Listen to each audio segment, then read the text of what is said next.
Today we're sitting down with Eric O'Brien, partner at Commercial Realty Solutions. Eric works with businesses across central Minnesota as both a commercial real estate agent and business broker. That means he's helping business owners make some of the biggest decisions they'll ever face: where to locate their business, when to lease versus buy, and sometimes even how to sell their company and plan their exit. Eric's own story is interesting too, moving from employee to ownership and building a career around helping other entrepreneurs navigate major business milestones. In this episode, we'll discuss commercial real estate strategy, business brokerage, and the decisions every business owner eventually faces regarding growth and transition. Welcome to Behind the Brand, the podcast for small business owners, solopreneurs, and aspiring entrepreneurs who are ready to start strong, stand out, and stay bold. Each week, we'll take you behind the scenes to explore what it takes to build a memorable brand and grow a successful business. Are you ready to get behind the brand? Let's dive in. Hello, Moxieverse. Welcome back to another episode of Behind the Brand. Taylor here, and joined by my wonderful co-host, Kelly King. Hello. And today we have a longtime friend of Kelly's, newer friend of mine. Friend's a strong word. I'm kidding. I'll claim you as a friend, Eric. Eric O'Brien with Commercial friend. Realty Solutions. That's a mouthful to say. It is a lot to say. So you can shorten it up to CRS. CRS. Okay. And, Kelly wouldn't be a friend if she didn't give me a little bit of a hard time, right? That's right. That's the best way to know we're friends. That's right. We're old friends. Yes. You're new friends. I know this one I'm made I of said. gold. You're made of silver. Silver. I don't know. How's that song go? I'm still shiny, so that's okay. Well, Eric, thank you so much for sitting down to join us today. As listeners of Behind the Brand would know, we don't just talk strictly about marketing and we don't just meet with our clients. We also like to talk with other people in kind of the business world that maybe help businesses. For example, we've had a business accountant on. HR. Yeah, benefits. So we thought, hey, this would maybe be a good opportunity to bring in a commercial real estate agent / business broker, and we knew just the perfect person. And Well, that's good. And when they declined, then we called you. yeah. Oh gosh, this is how this episode's I going. did not realize that Kelly and I were this good of friends.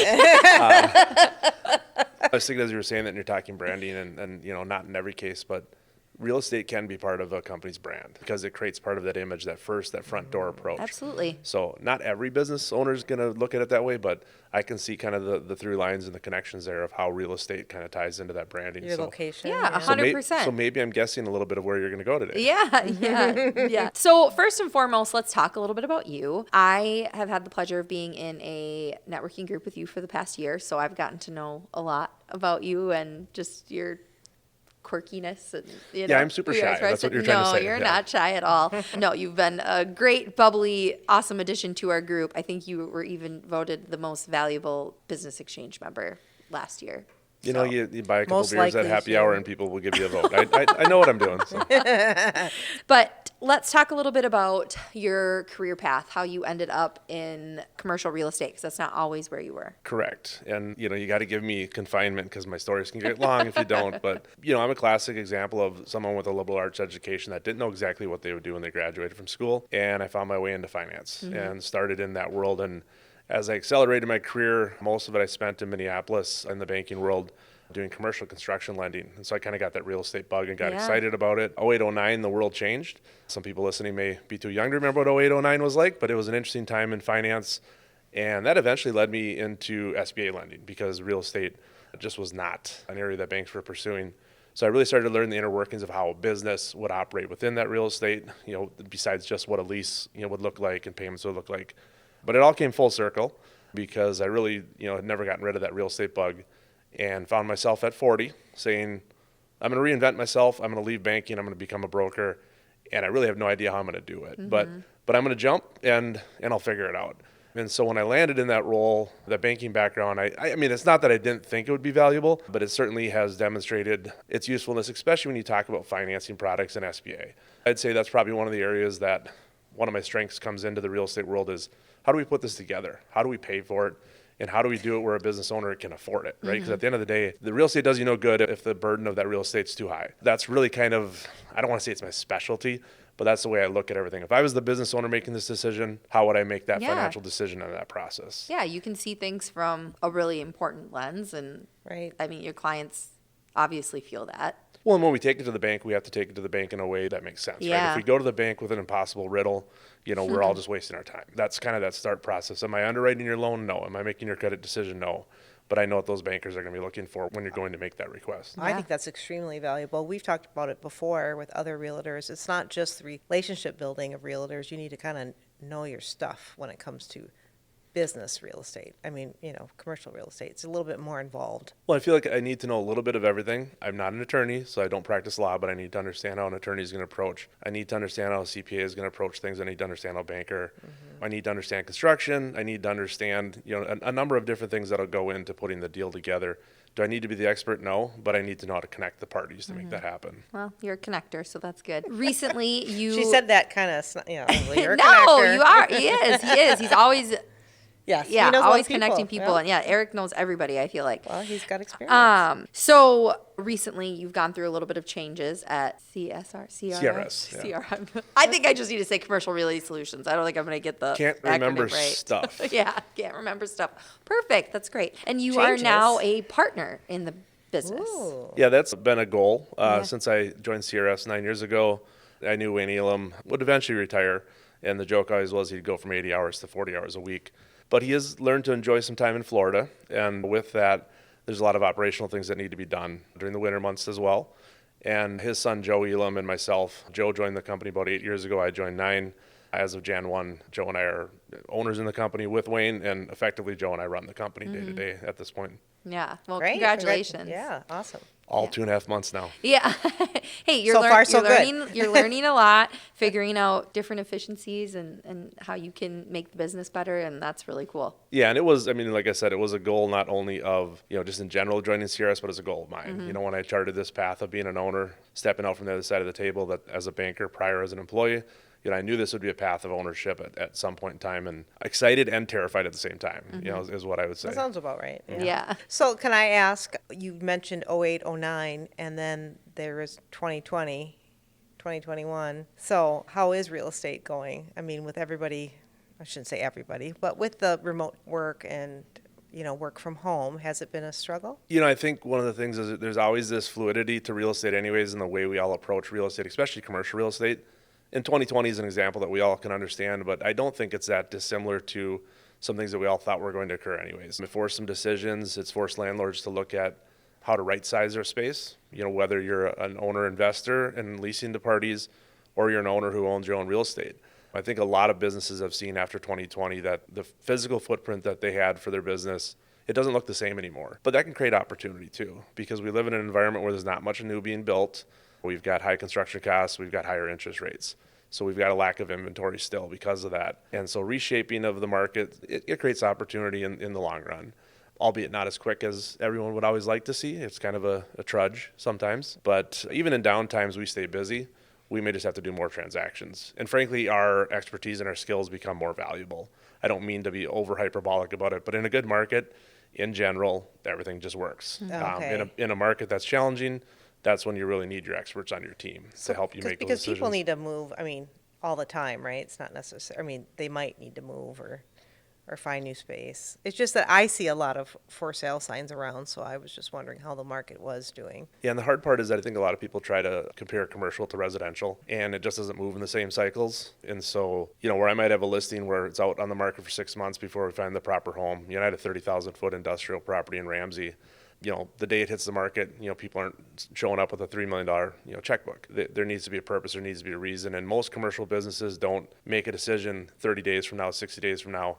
6 months may be too short. You might be planning a year or two out in advance. So Okay. it's a matter of... It's a different cycle altogether. A different cycle, yeah. So what, as a commercial real estate agent, do you do for businesses? It can really depend on where they are in that cycle. It can be sometimes very simple, where someone says, I'm in 10,000 feet, I need to step up to 25,000 feet to perfect my new business plan, go find me that building. That's relatively straightforward. It may be a startup business saying, how do I go from, a single office to a multiple office space, or I need to get warehouse space, and there's some staging that has to occur with that. And frankly, there's some education that has to happen too. I was just working with a business owner recently that has been running a business out of their home and renting, your traditional storage space for $400 a month.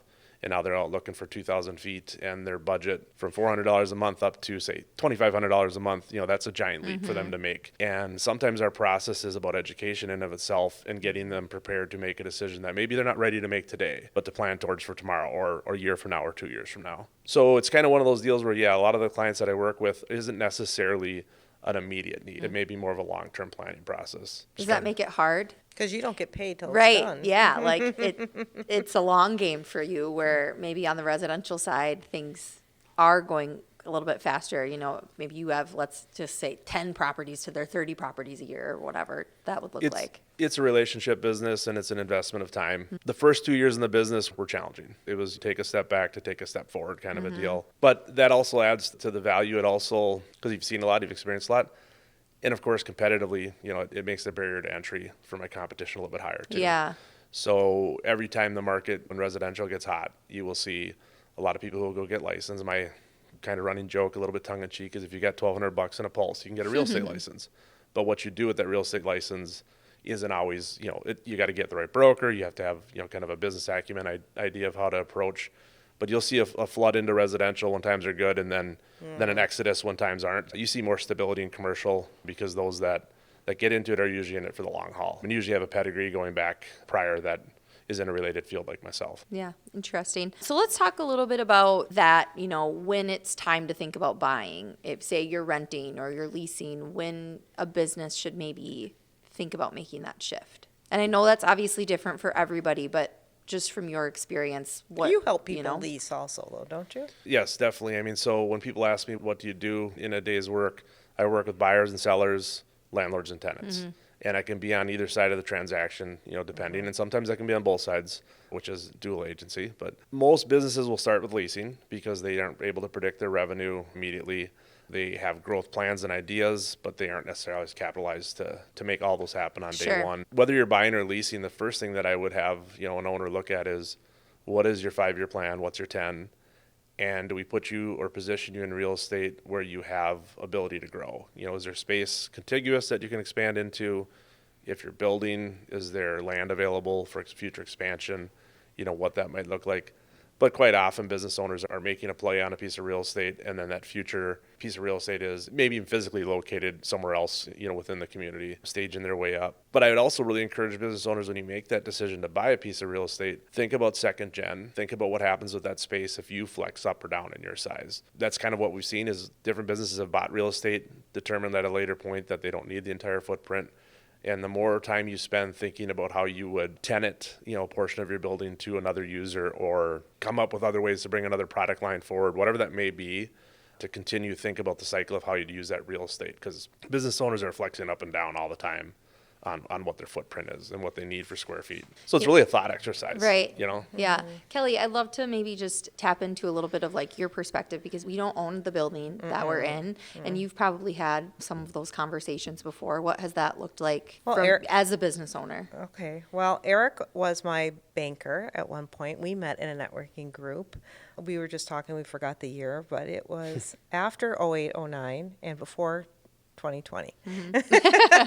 So somewhere in there. I'm going to say, I think you helped me with a line of credit at first, and we talked about that.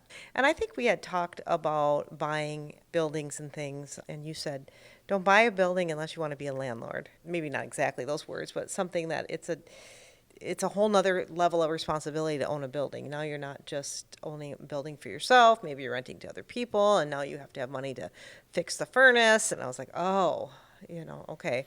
But it was always my thought that I would buy this building until the city cleaned out the sewers and our basement flooded back up, but they said it wasn't them, and realized that, okay, this is a really old building, like 150 years old. Maybe I don't want this building. But it was always put in my head that as an ad agency owner, you should buy a building because that's what you'll be able to sell instead of the blue sky service orientation of your business.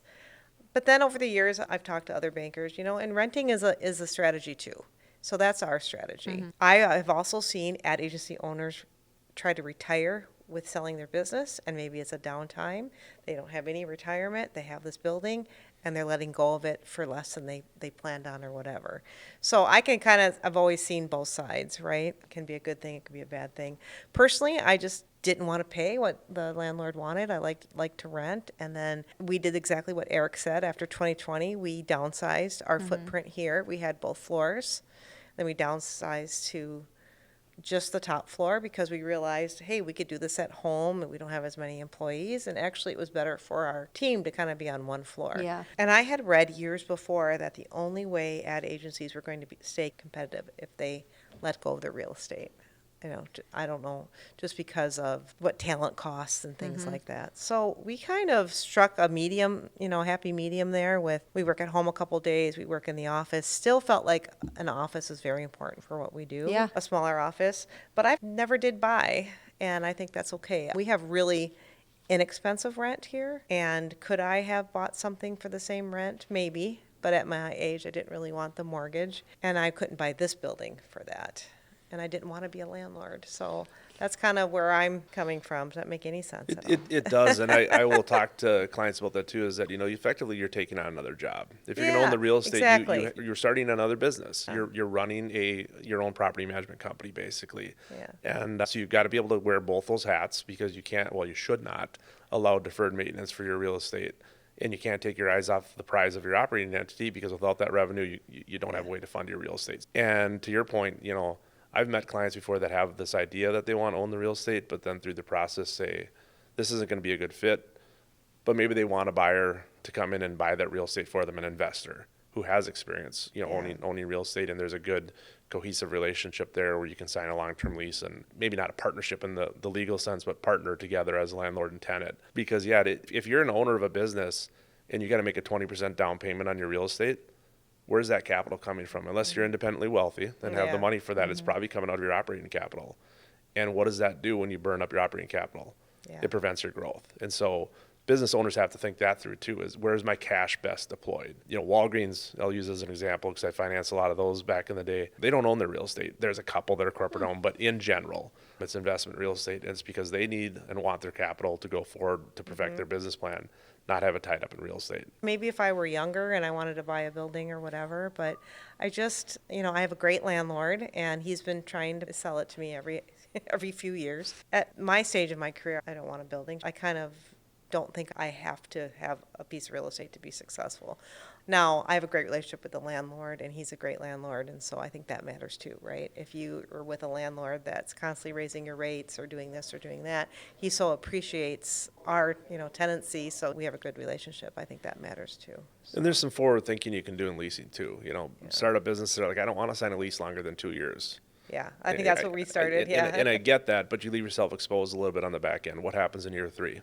So there's ways and strategies, of course, to create renewal options and other things in that lease to give the landlord what they want, but give you protection that when that original term comes up that you still have a place to house your business. Because you've grown it there, you don't want to be displaced, when you come up to the end of that short term. So that happened to us when my business partner wanted to leave, and we were both on the lease. I had to call him and say, yeah, we still have the lease, but, I want to switch it to me.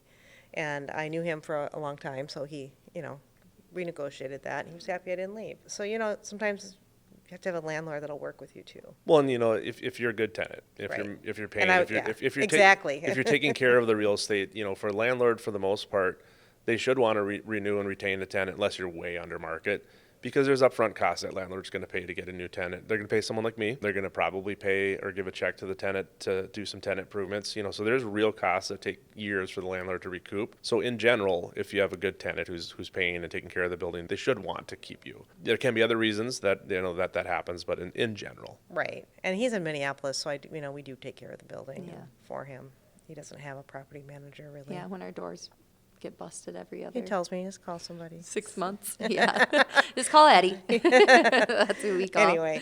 So leasing can be a great strategy too. Yeah.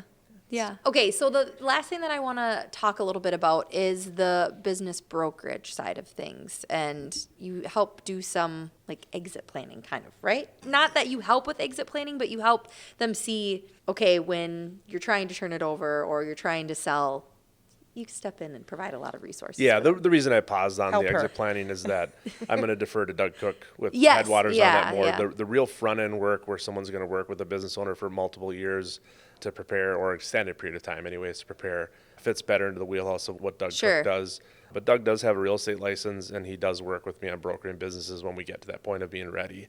And you hit on it before, Kelly, when you talked about owning the real estate, transferring the real estate when you exit your business. And that is a good strategy. But when you go for financing, you need to come up with a down payment to buy the business and a down payment to buy the real estate. And you don't often have a buyer who has the capital for all the above, which will create downward pressure on your value. And so I've got a number of businesses that I'll work with where we sell the business and then we lease back the real estate for a future real estate sale, or we do a contract for deed on the real estate, something of that nature. But what we try to do is get as much of the quote, cash on the table for the business at closing. And if we end up with any seller financing or any deferred terms to be on the real estate, because you have a fixed asset, you have a piece of real estate to keep as the asset. If you sell your business without collateral, because you would have blue sky in your business, there's just more risk there. So we usually Right. try to transfer the business first. Right. Yeah, interesting. It is. I just the way you said that, like, interesting. Moving on.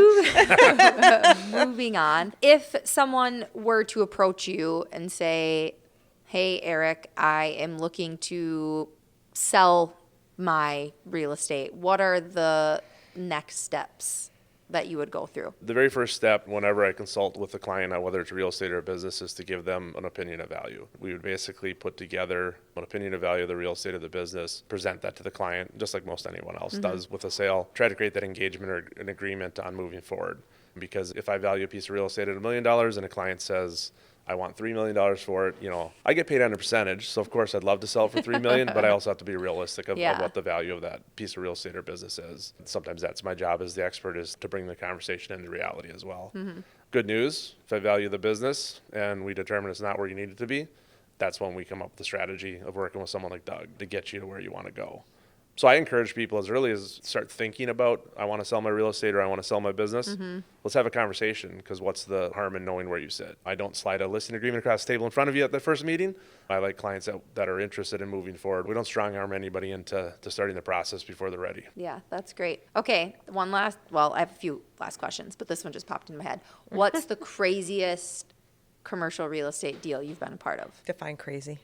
Like, I don't know, just anything that you're like, whoa, that was wild. Or, I can't believe we successfully did that. Can't Or give away a someone secret. bought this building and that was I don't know. Eric has a lot of awesome stories, so I feel like he's got to have something He's about thinking real what he can estate. say legally. Yep, I'm going through and I'm like, can't tell that story.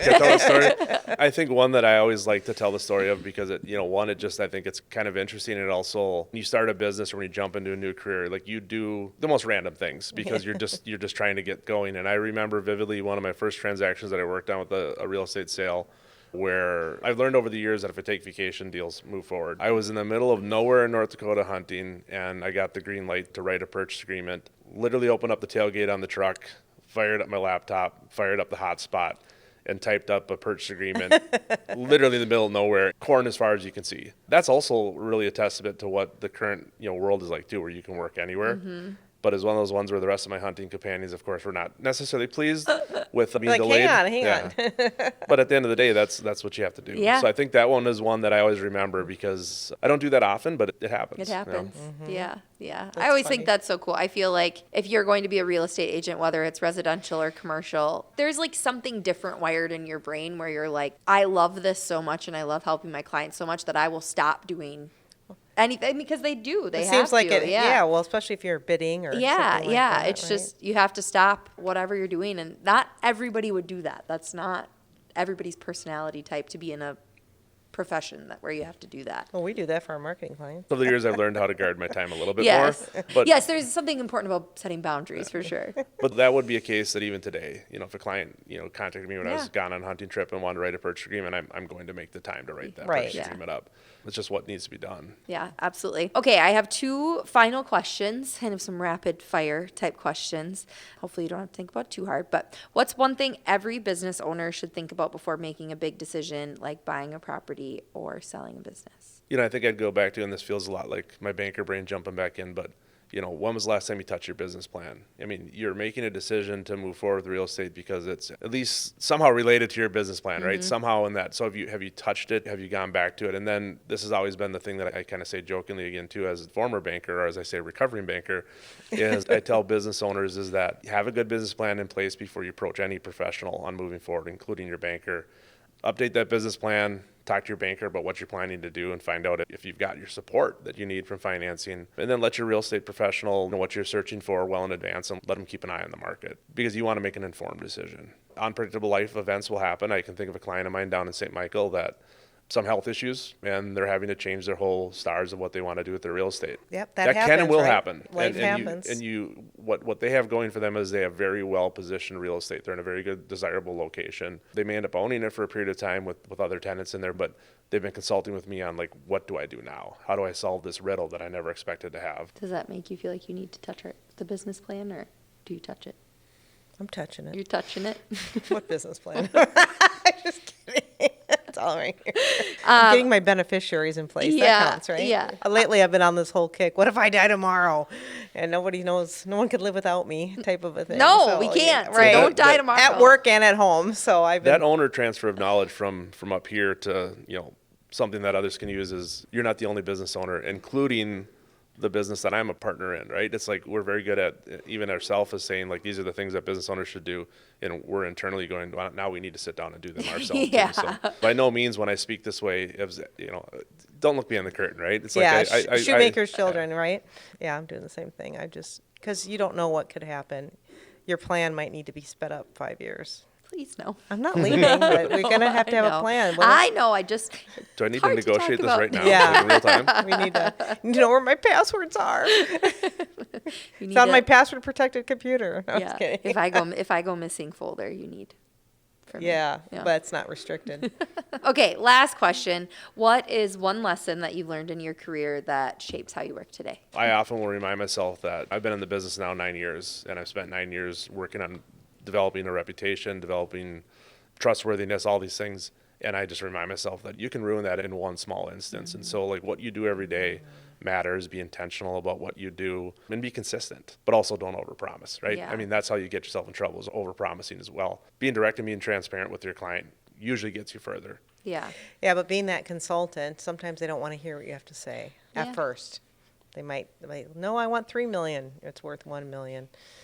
So navigating those conversations, I assume, could be difficult.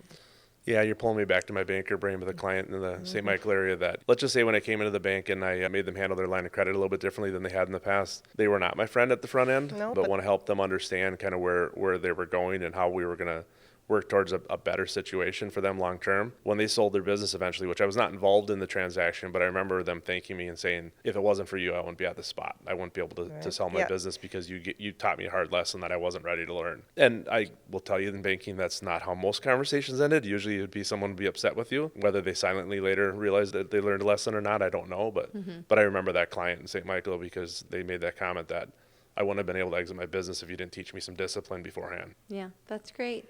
Wonderful. Well, if anybody is out there listening and they have questions about commercial real estate or business brokerage, any of that, Eric is definitely the person that you should reach out to. He's a true professional. He's got a lot of knowledge, great personality, just a fun guy to be around. Just ask him. Yeah, just ask him. Ask him for help. He'll No, I help mean, you. ask him if he's the. Oh, just ask him if he's got a great personality and a fun guy to be around. Yeah, he'll tell you. Yeah, he will. Well, and I'd be remiss if I didn't also talk about my team. We have very talented agents on our team, including in our Buffalo office, that have just a wealth of knowledge and experience in other areas. That Joe Elam, who's my partner in the business with Wayne, Joe has really become our development expert. So if you're looking at development type scenarios, Joe is very versed. And we try not to be duplicates of each other, right? We try to bring our own skill sets to the table, and then we work very much as a team to say, this is in your wheelhouse. You have the acumen for this. Work with this client or partner with me on Yeah. it. So we're not too proud to call in experts when needed. So Yeah, That's right. That's That's good. wonderful. All right, great. Well, thank you for tuning in to this week's episode of Behind the Brand, and we will catch you next week for another wonderful episode. Thanks. Bye. Bye. Thanks for tuning in to this week's episode of Behind the Brand. If you liked this episode, share it with a friend. If you didn't, share it with an enemy. And make sure to leave us a 5-star review. To stay connected, follow us at the links in the show notes below.